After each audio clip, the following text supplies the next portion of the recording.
नमस्कार मित्रांनो. आजच्या नवीन व्हिडिओमध्ये तुमचं स्वागत आहे. आणि आजच्या व्हिडिओमध्ये मला माझ्या मागचा जो मी व्हिडिओ टाकला होता की की पेनी स्टॉक सिलेक्ट करताना मी कुठल्या गोष्टी ऑब्झर्व करतो किंवा मी कुठल्या गोष्टी बघतो कंपनीबद्दल. तर त्या व्हिडिओवर मला एक कमेंट आली होती की 50,000साठी एक पोर्टफोलिओ बनवायचा आहे आणि त्यासाठी काही स्टॉक सजेस्ट करा.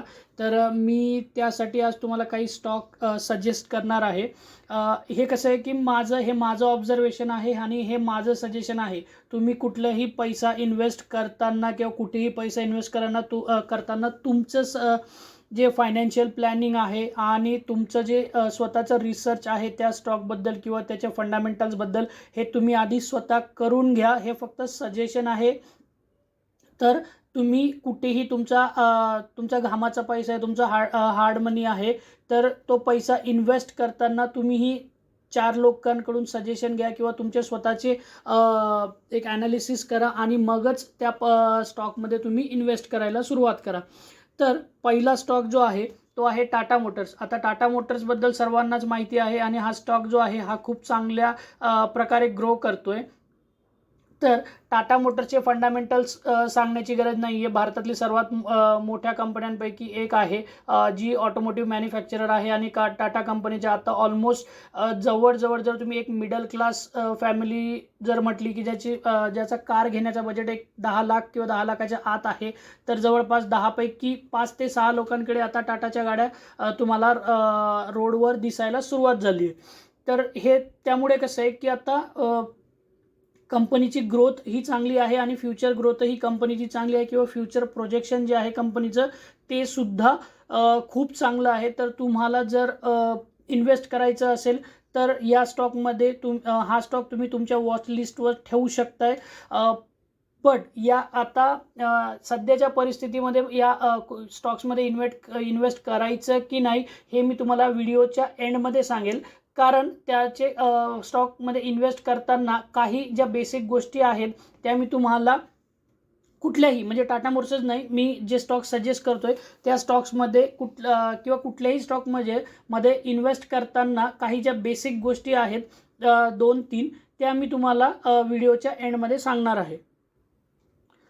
त्यानंतर पुढचा जो स्टॉक आहे तो आहे टाटा पॉवर. आता टाटा पॉवरमध्ये जर तुम्ही पाहिलं, मी टाटा पॉवर का सिलेक्ट केलं आहे, कारण टाटा पॉवरचं कसं आहे की ज्या टाटा मोटर्सच्या जेवढ्याही इलेक्ट्रिकल व्हेकल्स आत्ता येत आहेत किंवा इलेक्ट्रिकल कार्स ज्या येत आहेत त्या कारचे जे चार्जिंग स्टेशन्स आहे ऑल ओव्हर इंडिया ते बनवण्यासाठीचे जे प्रोजेक्ट्स आहेत ते सर्व टाटा पॉवरकडे आहेत किंवा मॅक्सिमम प्रोजेक्ट जे आहेत ते टाटा पॉवर ओन करत आहे. त्यामुळे काय होतं आहे की ऑल ओव्हर इंडियामध्ये जवळजवळ माझ्या माहितीनुसार की जवळजवळ 3,500पेक्षा जास्त ते पॉवर स्टेशन्स बनवणार आहेत, जिथे तुमच्या इलेक्ट्रिक कार्स ज्या आहेत त्या तुम्ही चार्जिंगला लावू शकताय. त्यामुळे टाटा पॉवरमध्ये पण एक चांगलं पोटेन्शियल आहे जे तुम्हाला फ्युचरमध्ये चांगल्या प्रकारे ग्रोथ देऊ शकते. आता टाटा पॉवरचं कसं आहे, दुसरी गोष्ट अशी की टाटा पॉवरचं आत्ता जेव्हा इलेक्ट्रिकल व्हेकल्स आल्यापासून हा स्टॉक जो आहे हा वरच्या डायरेक्शनला मूव्ह करायला सुरुवात झाली. पण काय होईल ना, काही दिवसानंतर ज्या लोकांनी इथे बाय केला आहे खालच्या बाजूला, ज्यांनी एक 60-70 रुपयाला किंवा 100 रुपयाला बाय केला असेल, ते लोक काही ठिकाणी प्रॉफिट बुक करतील आणि जेव्हा हा स्टॉक खाली येईल त्यावेळेला तुम्ही एक तुमची इन्व्हेस्टमेंट इथे करू शकताय. तर टाटा पॉवर आय गेस मी माझ्या पोर्टफोलिओमध्ये 94ला जेव्हा होतं तेव्हापासून ॲड करायला सुरुवात केली होती आणि आता तुम्ही बघू शकता टाटा पॉवर साधारण एक 222 रुपयाला चालू आहे. तर पुढचा स्टॉक आहे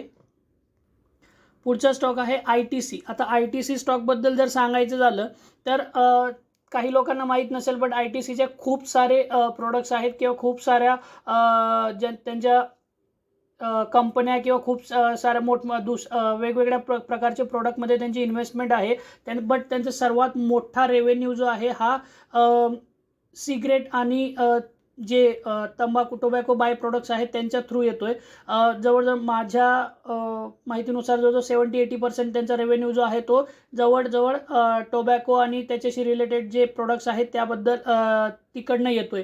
तर जर तुम्ही एक साधारण 1-1.5 वर्षापूर्वी जर हा स्टॉक पाहिला तर हा पण साधारण 200 सव्वा 200च्या रेंजमध्ये ट्रेड करत होता आणि तो स्टॉक आता जवळजवळ 400-450च्या रेंजमध्ये ट्रेड करतोय.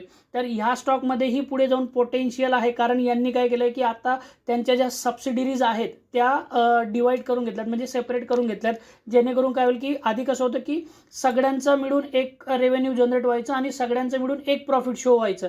त्यामुळे काय होतं की समजा त्यांचा जर 70% रेव्हेन्यू हा टोबॅको प्रोडक्ट्समधून येतोय आणि बाकी इतर दुसरे जे प्रोडक्ट्स आहेत त्याच्यातून 30% येतोय, म्हणून त्यांनी काय केलं की आता प्रत्येकाचे डिपार्टमेंट सेपरेट करून घेतले, प्रत्येकाचा रेव्हेन्यू हा सेपरेट कॅल्क्युलेट होईल.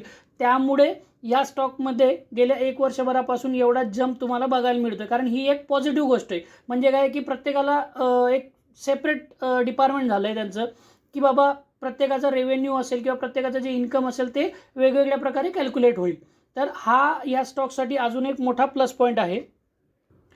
आता पुढचा स्टॉक आहे तो म्हणजे एक्साईड इंडिया. एक्साईड इंडिया म्हणजे काय, एक्साईडची बॅटरी जी आहे ती आता तुम्हाला माहीत असेल किंवा प्रत्येकाच्या घरामध्ये आपण इवन रिमोटच्या सेलपासून तर कारच्या बॅटरीपर्यंत प्रत्येक ठिकाणी आपल्याला ज्या बॅटरीज असतात, रिमूव्हेबल बॅटरीज किंवा ज्या चार्जेबल बॅटरीज असतात त्यांची गरज भासत असते. मग तुम्ही इन्व्हर्टर घ्या, मोबाईल घ्या, प्रत्येक ठिकाणी तुम्हाला बॅटरीज ह्या लागतातच. आणि एक्साईड जी आहे हे एक मोठं नाव आहे, ब्रँड आहे. त्यामुळे ह्या कंपनी मध्ये पण एक पोटेन्शियल आहे की पुढे जाऊन ही कंपनी ग्रो करेल. आणि ज्याप्रमाणे EV, जसं मी तुम्हाला एक्झाम्पल दिलं की टाटा मोटर्स त्याच्या कार्समध्ये ज्या EVचे इक्विपमेंट्स किंवा EVच्या बॅटरीज ज्या लागतात त्याच्यातले काही पर्सेंट, म्हणजे आता एक्साईड पण या फील्डमध्ये उतरणार आहे आणि तीही कार मॅन्युफॅक्चरिंगच्या ज्या बॅटरीज आहेत त्यासाठी इक्विपमेंट्स किंवा त्यासाठी लागणारे जे काही प्रोडक्ट्स आहेत किंवा बॅटरीज आहेत तेही सप्लाय करणार आहे. त्यामुळे कसं आहे की ह्या स्टॉकमध्ये सुद्धा पोटेन्शियल आहे की हे तुम्हाला चांगल्या प्रकारे ग्रोथ देऊ शकतोय.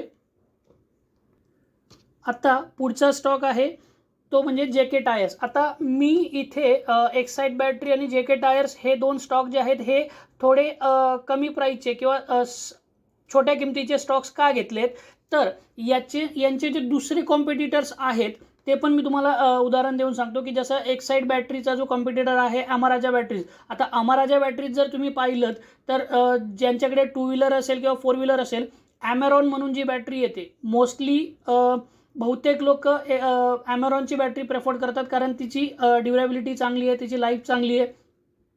त्यामुळे अमराजा बॅटरी जी आहे ही एक्साईड बॅटरीला तुम्हाला एक ऑप्शन आहे किंवा तो स्टॉक तुम्हाला ऑप्शनला आहे, पण तो थोडा महाग आहे, म्हणजे 600-650 रुपयाचा स्टॉक आहे.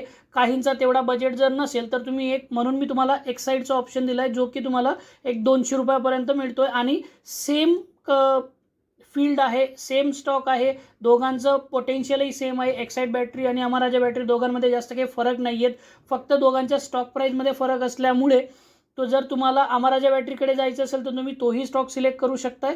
किंवा जर तुम्हाला तुमचं फायनान्शियल प्लॅनिंग थोडं कमी असेल किंवा तुम्हाला जास्त नसेल करता येत तर तुम्ही एक्साईड बॅटरीकडे पण तुमची लक्ष असू देऊ शकताय. त्यानंतर JK टायर्स. आता JK टायर्सला दुसरे जर तुम्ही पाहिलं तर MRF, C8. आता यांची जर तुम्ही स्टॉक प्राईस पाहिली तर ती हजारोंमध्ये आहे, बरोबर.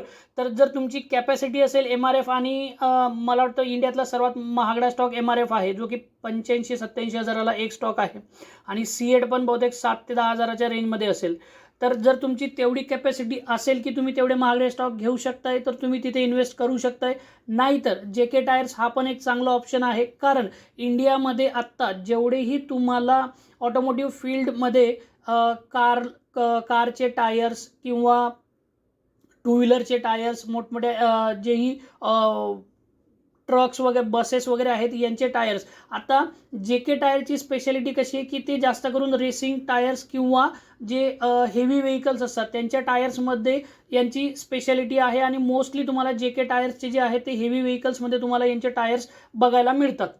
म्हणून तुम्हाला C8 किंवा MRFच्या कंपॅरिझनमध्ये हा एक चांगला स्टॉक आहे, जो की तुम्हाला फ्युचरमध्ये चांगली ग्रोथ देऊ शकतोय किंवा चांगलं एक्सपान्शन या कंपनीमध्ये आहे, जेणेकरून तुम्हाला याचे बेनिफिट्स मिळतील. आता ज्या काही 2-3 गोष्टी, निवडक गोष्टी मी तुम्हाला सांगणार आहे की तुम्ही कुठल्याही स्टॉकमध्ये इन्व्हेस्ट करण्याच्या अगोदर कुठल्या गोष्टी पाहिल्या पाहिजेल किंवा कुठल्या गोष्टी तुम्ही निग्लेक्ट केल्या पाहिजेल. आता मी का म्हणतोय तुम्हाला की तुम्ही आत्ता या स्टॉकमध्ये इन्व्हेस्ट करायला थोडीशी सुरुवात करू शकताय, पण थोडी काळजीपूर्वक सुरुवात करा. म्हणजे असं नाही की समजा माझ्याकडे 50,000चा माझा पोर्टफोलिओ बनवायचा आहे किंवा 10,000चा मला माझा इन्व्हेस्टमेंट करायची, मी सगळे 10,000 एकाच वेळेला टाकून दिले. याचं कारण मी तुम्हाला सांगतो. कारण मी मागच्या वेळेलाही एक्सप्लेन केलं होतं, जे मी पेनी स्टॉक सिलेक्ट करतानाही आणि आत्ता जे ब्ल्यू चिप स्टॉक सिलेक्ट करतानाही, की तुम्ही जेव्हा 200 मूव्हिंग ॲव्हरेजच्या जवळपास किंवा त्याच्या खाली जेव्हा स्टॉक ट्रेड करत असतो ना, त्यावेळेला जास्तीत जास्त इन्व्हेस्टमेंट करण्याचा प्लॅन करायचा. कारण सांगतो, एकदा बघा, आता तुम्हाला इथे उदाहरण सांगतो. हा स्टॉक जेव्हा आपल्या 200 मूव्हिंग ॲव्हरेजच्या बॉटमला ट्रेड करत होता, तेव्हा जर तुम्ही याची प्राईस पाहिली तर ती साधारण एक 100 रुपयाच्या जवळपास होती, बरोबर.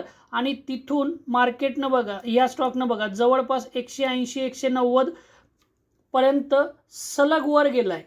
म्हणजे काय, आणि आत्ता जर तुम्ही पाहिलं तर इथे 200 मूव्हिंग ॲव्हरेज याचा ट्रेड करतोय, 200 मूव्हिंग इथे याचा आहे, आणि इथे हा स्टॉक जवळपास 200 मूव्हिंग ॲव्हरेजपासून बऱ्यापैकी वरच्या बाजूला ट्रेड करतोय. म्हणून कुठल्याही स्टॉकमध्ये इन्व्हेस्ट करताना आधी हे बघा की तो त्याच्या 200 मूव्हिंग ॲव्हरेजच्या किती जवळ किंवा किती खाली ट्रेड करतोय. जर तो खाली ट्रेड करत असेल तर म्हणजे वेल अँड गुड आहे.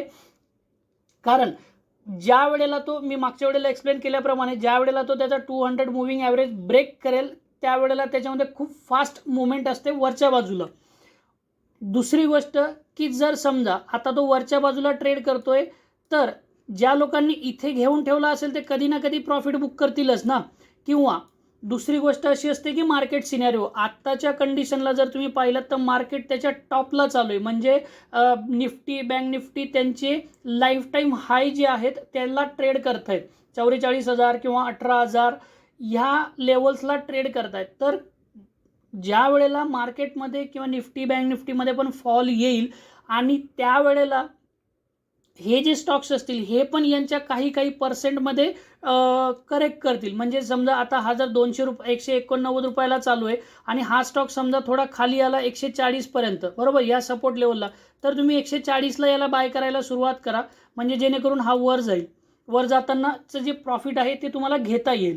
दुसरी गोष्ट, जर समजा हा याच्या 200 मूव्हिंग ॲव्हरेजच्या जवळ आला तेव्हा तुम्ही इथे बाय करा 200 मूव्हिंग ॲव्हरेजला. जर तो त्याच्या 200 मूव्हिंग ॲव्हरेजच्या जवळ आल्यानंतर इथे बाय करा, म्हणजे तुम्हाला हा प्रॉफिट जो आहे हा तुम्हाला घेता येईल. मग त्यासाठी काय आहे की तुमची फायनान्शियल प्लॅनिंग अशी करून ठेवा की समजा जर आज तुम्हाला 50,000, 10,000, 20,000 जीही तुमची काही असेल त्याप्रमाणे त्यातली थोडी अमाऊंट आत्ता इन्व्हेस्ट करायला सुरुवात करा.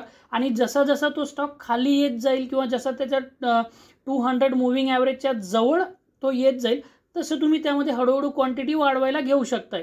किंवा आत्ता तुम्ही फक्त वेट करा, जसा खाली येईल किंवा जसा तो डिस्काउंटेड प्राईसवर तुम्हाला बघायला दिसेल त्या प्राईसवर तुम्ही त्याला बाय करू शकताय.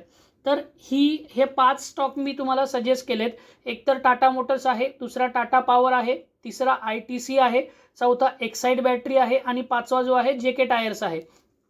आता मोस्टली हे जर तुम्ही पाहिले 5 पैकी 4 स्टॉक जे आहेत ते एकाच फील्डचे आहेत, ऑटोमोटिव्ह फील्डशी रिलेटेड. कारण इंडियामध्ये ऑटोमोटिव्हची ग्रोथ पुढच्या भविष्यामध्ये खूप चांगली आहे. टेस्ला पण इंडियात येऊन आता मॅन्युफॅक्चरिंग करणार आहे त्यामुळे. आणि दुसरी गोष्ट की हे जेवढेही स्टॉक्स आहेत ते EVशी रिलेटेड आहे. म्हणजे EVच नाही, याच्यातला फक्त टाटा पॉवर आणि टाटा मोटर जे आहेत यांचं फ्युचर प्रोजेक्शन EVवर जास्त आहे. बट इतर स्टॉक जे आहेत हे पण तुम्हाला ऑटोमोटिव्ह फील्डमध्ये चांगल्या पोझिशनचे किंवा चांगली क्वांटिटी असलेले हेवी मार्जिन असलेले स्टॉक्स तुम्हाला आहेत. तर ह्या स्टॉक्समध्ये तुम्ही थोडा तुमचा डायव्हर्सिफाय करून ठेवा पोर्टफोलिओ, जेणेकरून तुम्हाला याचे बेनिफिट्स होतील. व्हिडिओ आवडला असेल तर लाईक, शेअर आणि सबस्क्राईब करा. आणि पुढे तुम्हाला अजून अशा कुठल्या टॉपिकवर व्हिडिओ बघायचा आहे ते मला कमेंटमध्ये नक्की सांगा. धन्यवाद.